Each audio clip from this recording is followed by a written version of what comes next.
지금 당신의 삶을 더 나은 방향으로 바꿀 수 있는 기회가 있습니다. 2025년 하반기 대한민국 복지 정책에 전에 없던 대대적인 변화가 시작됩니다. 기초생활수급자, 차상위계층, 한부모 가정은 물론 육아휴직을 고민하는 직장인, 어려움을 겪는 자영업자까지 나도 혜택을 받을 수 있는지, 어떻게 신청해야 하는지 궁금해하셨다면 이 영상을 놓치지 마십시오. 여러분의 삶에 직접적인 도움이 될 핵심 정보만을 엄선하여 깊이 있게 다루어 드리겠습니다. 영상 시작 전에 잠시 시간을 내어 구독과 좋아요, 그리고 알림 설정까지 부탁드립니다. 그리고 꼭 끝까지 시청해 주셔야 해당 내용이 나에게 해당되는지 정확히 알 수 있습니다.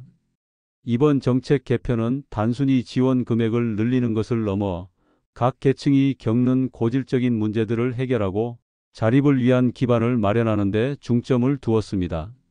예를 들어 오랫동안 저소득층의 발목을 잡아왔던 부채 문제를 해결하기 위한 파격적인 부채 감면 프로그램이 도입되고, 주거 불안정으로 고통받던 이들을 위해 주거급여가 대폭 확대됩니다. 또한 양육비 문제로 어려움을 겪는 한부모 가정을 위한 선지급 제도가 도입되어 안정적인 자녀 양육 환경을 조성하는 데 기여할 것으로 보입니다. 이러한 변화는 통계 수치 뒤에 숨겨진 개인의 삶에 커다란 영향을 미칠 것입니다. 매달 고정적으로 나가던 의료비 부담이 줄어들고 안정적인 거주 공간을 확보할 수 있으며 자녀에게 더 나은 교육 기회를 제공할 수 있게 됩니다. 단순히 경제적인 지원을 넘어 심리적인 안정과 미래에 대한 희망을 선물하는 정책들이라고 할 수 있습니다. 오랫동안 경제적인 어려움 속에서 희망을 잃었던 많은 분에게 이번 정책은 새로운 시작의 기회가 될 수 있습니다. 이는 단순히 돈을 지원하는 것을 넘어 삶의 질을 전반적으로 향상하고 사회 구성원으로서 당당하게 살아갈 수 있는 기반을 마련해 준다는 점에서 매우 중요합니다. 물론 모든 정책에는 대상 기준과 신청 절차가 존재하며 자격 요건을 정확히 확인하고 필요한 서류를 준비하는 것이 중요합니다. 따라서 이 영상에서는 각 정책의 핵심 내용을 명확하게 설명하고 여러분이 직접 혜택을 받을 수 있도록 신청 방법과 주의사항까지 상세하게 안내해 드릴 예정입니다. 이 모든 정보가 여러분의 삶에 긍정적인 변화를 가져다 줄 것이라고 확신합니다. 이 영상이 시작하기 전에 잠시 시간을 내어 구독과 좋아요, 그리고 알림 설정까지 부탁드립니다. 2025년 하반기부터 기초생활수급자를 위한 지원은 단순히 생계를 유지하는 것을 넘어 자립을 위한 기반을 마련하고 삶의 질을 근본적으로 향상하는 데 초점을 맞춥니다. 가장 주목할 만한 변화 중 하나는 부채 감면 프로그램 도입입니다. 그동안 많은 기초생활수급자가 만성적인 부채로 인해 경제활동에 제약을 받고 신용불량의 늪에서 헤어나오지 못하는 악순환에 빠져 있었습니다. 새로운 제도에서는 정부가 채무조정을 지원하여 최대 90%까지 부채를 탕감받을 수 있는 길이 열립니다. 이는 신용불량 상태를 해소하고 다시 경제활동에 참여할 수 있는 기회를 제공함으로써 빈곤의 대물림을 끊는 데 중요한 역할을 할 것으로 기대됩니다. 예를 들어 오랫동안 개인 회생을 고민하며 빚더미에 앉아있던 40대 박민국 씨는 사업 실패 후 쌓인 채무로 인해 신용불량자로 전락하고 새로운 일자리를 구하는 데도 어려움을 겪었습니다. 매일 밤 빚 독촉 전화에 시달리며 깊은 절망감에 빠져 있었지만 이번 부채 감면 프로그램을 통해 수천만 원에 달하던 빚의 대부분을 탕감받아 새로운 삶을 시작할 수 있는 희망을 얻었습니다. 이제 박 씨는 신용불량자라는 꼬리표를 떼고 소규모 사업을 시작할 준비를 하고 있으며 과거에는 꿈꿀 수 없었던 미래를 계획하고 있습니다. 또한 생계급여와 의료급여 등 급여 금액이 인상됩니다. 특히 생계급여는 4인 가구 기준으로 연 3천만 원 이상까지 상향될 가능성이 있어 최저 생활을 유지하는 데 필요한 최소한의 비용을 넘어 좀 더 안정적인 생활을 가능하게 할 것입니다. 이는 단순히 식비나 공과금 납부에 그치지 않고 기본적인 문화생활이나 자녀 교육에 필요한 지출까지 고려할 수 있게 됨을 의미합니다. 의료급여 인상은 의료비 부담을 줄여 수급자들이 제때 필요한 치료를 받을 수 있도록 돕습니다. 과거에는 병원비가 부담되어 작은 통증도 참고 넘어가다가 병을 키우는 경우가 많았지만 이제는 이러한 걱정 없이 건강을 관리할 수 있게 됩니다. 70대 김선영 할머니는 지병인 고혈압과 당뇨로 매달 약값이 부담스러웠지만 의료급여 인상으로 인해 약값 부담이 줄어들어 마음 편히 치료에 전념할 수 있게 되었습니다. 이제 김 할머니는 정기적인 검진도 미루지 않고 받으며 더욱 건강한 노년을 보내고 있습니다. 주거급여 확대 역시 중요한 변화입니다. 전세 및 월세 보조금이 대폭 상향되어 수급자들이 안정적이고 쾌적한 주거 환경을 확보하는 데 큰 도움이 될 것입니다. 특히 전세금이 급등하고 월세 부담이 커지는 요즘 같은 시기에 주거급여 확대는 수급자들의 주거 불안정을 해소하고 삶의 질을 향상하는 데 결정적인 역할을 합니다. 과거에는 노후한 주택에서 열악한 환경으로 생활해야 했던 이들이 많았지만 이제는 더 나은 환경에서 생활할 수 있는 기회가 확대됩니다. 예를 들어 어린 자녀와 함께 반지하에 살던 30대 이민영 씨는 늘 습기와 곰팡이로 고통받았고 자녀의 건강까지 염려해야 했습니다. 하지만 주거급여 확대로 인해 지상층의 아파트로 이사할 수 있게 되어 자녀의 건강과 안전을 더 잘 챙길 수 있게 되었습니다. 새로운 보금자리에서 아이는 더 밝은 표정을 짓고 이 씨 역시 마음의 안정을 찾았습니다. 이처럼 기초생활수급자 지원 확대는 단순히 물질적인 지원을 넘어 수급자 개개인의 삶에 실질적인 변화를 가져오고 더 나아가 우리 사회 전체의 포용성을 높이는 데 기여할 것입니다. 그동안 정부 지원의 사각지대에 놓여 있던 차상위계층에 대한 지원이 대폭 강화됩니다. 이번 개편의 핵심은 바로 적용 기준 완화와 자립 지원 프로그램의 확대에 있습니다. 기존에는 중위소득 기준에 따라 아슬아슬하게 지원 대상에서 제외되었던 가구들이 많았습니다. 이들은 기초수급자는 아니지만 여전히 경제적인 어려움을 겪으며 아무런 정부 지원도 받지 못해 불안정한 생활을 이어가야만 했습니다. 하지만 2025년 하반기부터는 중위소득 50% 이하로 기준이 완화되어 기초수급자보다는 소득이 약간 높지만 여전히 경제적 어려움을 겪는 가구들이 정부 지원의 울타리 안으로 들어올 수 있게 됩니다. 이는 애매한 계층이라는 오명 아래 혜택을 받지 못했던 수많은 가구에 새로운 희망을 안겨줄 것입니다. 예를 들어 소규모 자영업을 하다 매출 감소로 어려움을 겪고 있던 60대 박 씨 부부는 그동안 생활비와 자녀학자금 마련에 큰 어려움을 겪었습니다.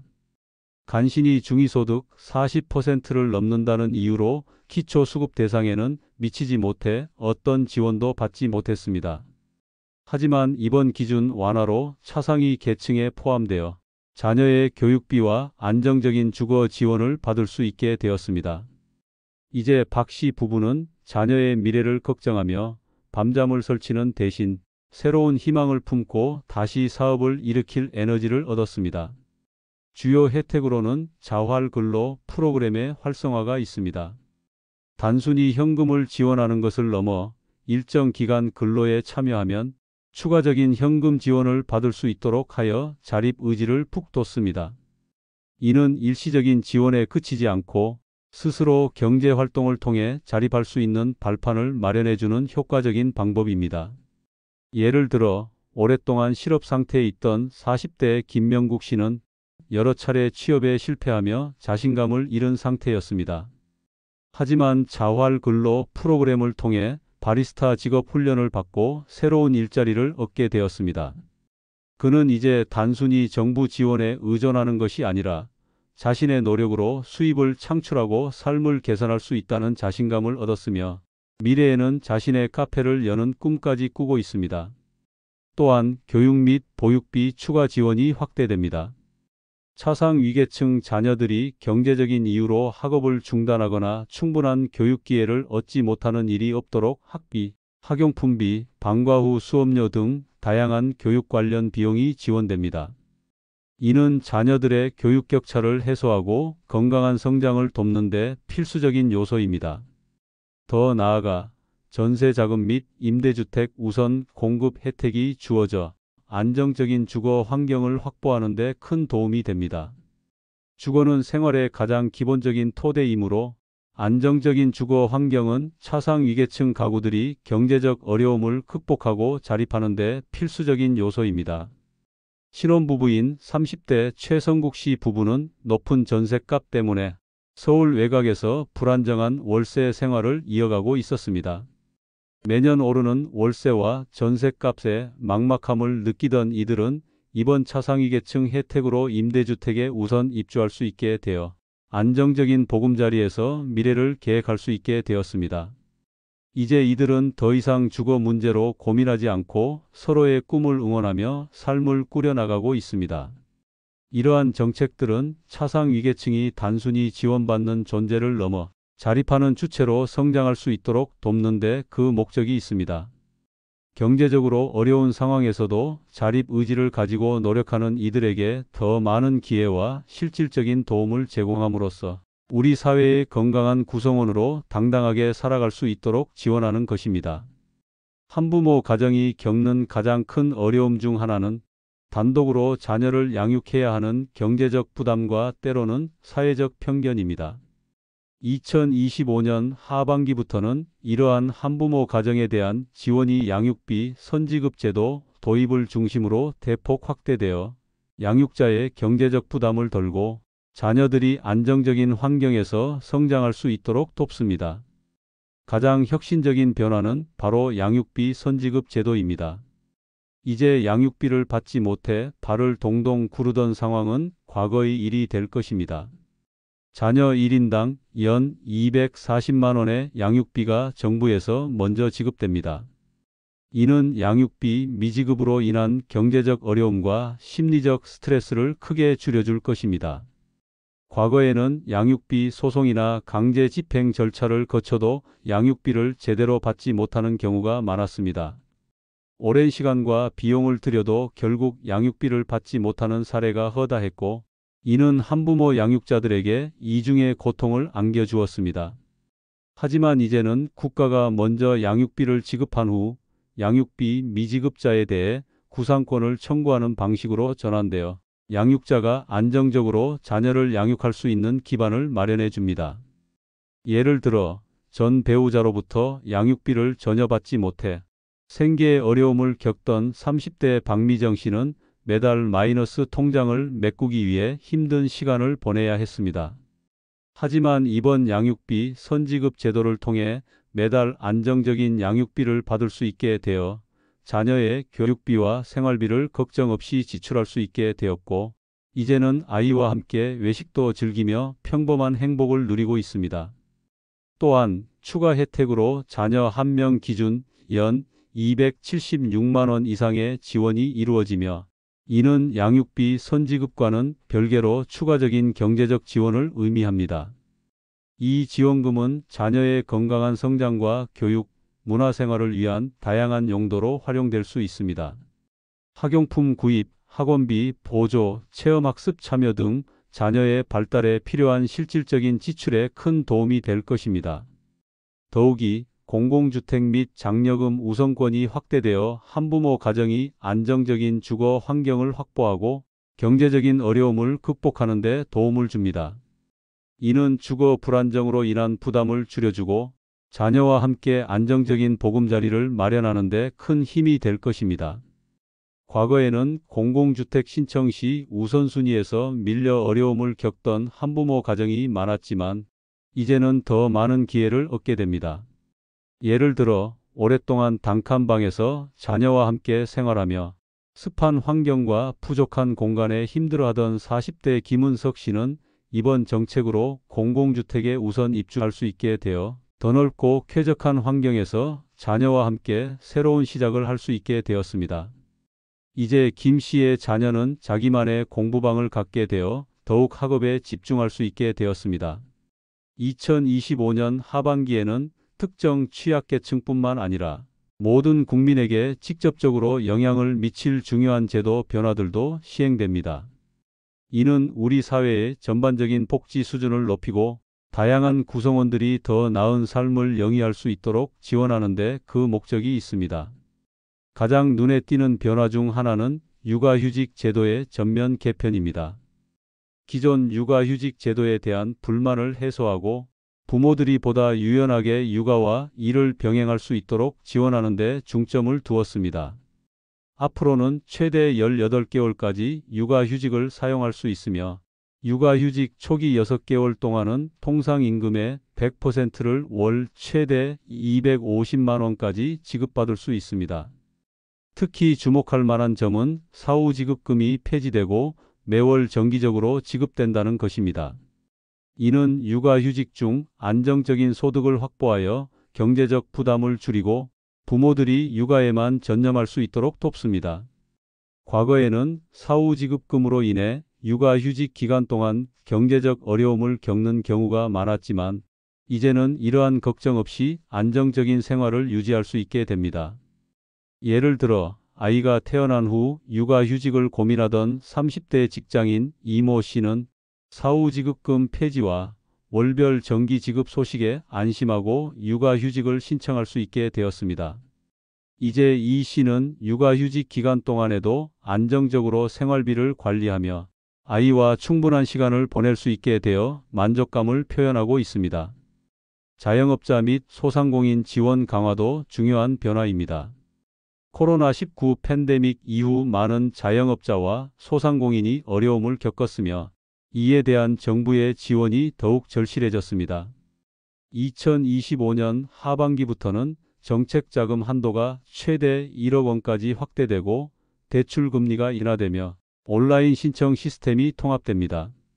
이는 자영업자와 소상공인들이 사업 운영에 필요한 자금을 보다 쉽게 확보하고 낮은 이자율로 부담을 덜 수 있도록 돕습니다. 또한 온라인 신청 시스템 통합은 복잡했던 신청 절차를 간소화하여 접근성을 높일 것입니다.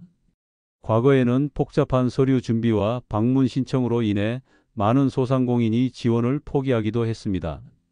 예를 들어 자금난으로 폐업 위기에 놓였던 소규모 카페 사장 박모 씨는 이번 정책자금 지원으로 새로운 메뉴 개발과 마케팅에 투자하여 사업을 다시 일으킬 수 있는 기회를 얻게 되었습니다.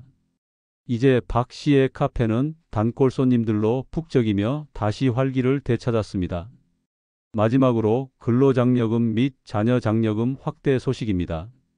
6월 26일부터 상반기분 지급이 시작되었으며 저소득 근로가구를 중심으로 200만 가구에 총 1조 8천억 원 규모의 지원이 이루어집니다. 이는 근로의욕을 고취하고 자녀 양육의 경제적 부담을 덜어주어 저소득층의 생활 안정을 도모하는 데 기여합니다. 장려금은 소득에 따라 차등 지급되므로 자신의 소득 기준을 정확히 확인하는 것이 중요합니다. 이 장려금은 명절이나 급한 지출이 있을 때 큰 도움이 되며 자녀 교육비나 의료비 등 예측치 못한 지출에도 대비할 수 있도록 돕습니다. 예를 들어 맞벌이 부부인 최모 씨 부부는 매년 근로장려금과 자녀장려금을 받아 자녀의 학원비와 생활비에 큰 도움을 받고 있습니다.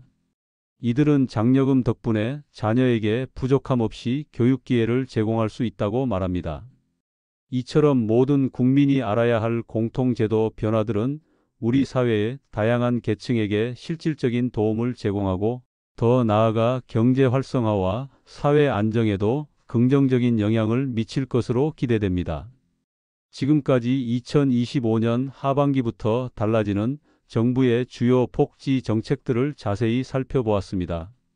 기초생활수급자의 부채 감면과 생계의료주거급여 확대, 차상위계층의 조건 완화와 자립지원 강화, 한부모 가정의 양육비 선지급 및 복지 우선권 확대, 그리고 모든 국민에게 해당되는 육아휴직 제도 개편, 자영업자 소상공인 지원 강화, 근로장려금, 자녀장려금 확대까지 이번 정책 개편은 우리 삶의 여러 부분에 긍정적인 변화를 가져올 것입니다. 이러한 정책들은 단순히 정부가 제공하는 혜택을 넘어 여러분의 삶의 질을 향상하고 더 나은 미래를 설계하는 데 필요한 든든한 버팀목이 될 수 있습니다. 여러분이 겪고 있는 어려움에 대한 실질적인 해답을 제공하고 희망을 품고 앞으로 나아갈 수 있는 기반을 마련해 줄 것입니다. 하지만 아무리 좋은 정책이라도 모르거나 신청하지 않으면 혜택을 받을 수 없습니다. 정부 지원은 모르면 못 받는 것이 현실입니다. 정책은 매년 바뀌고 하반기부터 달라지는 제도는 꽤 큰 변화를 포함하고 있습니다. 이러한 변화에 관심을 가지고 적극적으로 정보를 찾아보는 것이 무엇보다 중요합니다. 따라서 이 영상을 시청하신 모든 분께서는 반드시 본인의 상황이 정책 대상에 해당되는지 정확히 확인하고 필요한 서류를 미리 준비하여 신청 기회를 놓치지 않으시기를 강력히 권고합니다. 나는 대상인지 어떻게 신청하는지 이러한 궁금증은 더 이상 혼자 고민하지 않아도 됩니다. 가까운 주민센터에 방문하여 담당 공무원과 상담하거나 정부 복지포털 복지로 웹사이트를 통해 자세한 정보를 얻을 수 있습니다. 또한 세금 관련 정보는 홈택스 웹사이트에서 쉽게 확인할 수 있습니다. 직접 방문하거나 온라인을 통해 쉽게 정보를 얻고 신청할 수 있으니 주저하지 마십시오. 여러분의 적극적인 관심과 참여가 더 나은 삶을 위한 첫걸음이 될 것입니다. 이 영상이 여러분의 삶에 긍정적인 변화를 가져다 주는데 도움이 되었기를 바랍니다. 궁금한 점이 있다면 언제든지 관련 기관에 문의하여 정확한 정보를 얻으시기 바랍니다. 마지막으로 앞으로도 유익한 정보를 꾸준히 받아보시려면 구독과 좋아요, 그리고 알림 설정까지 꼭 부탁드립니다. 감사합니다.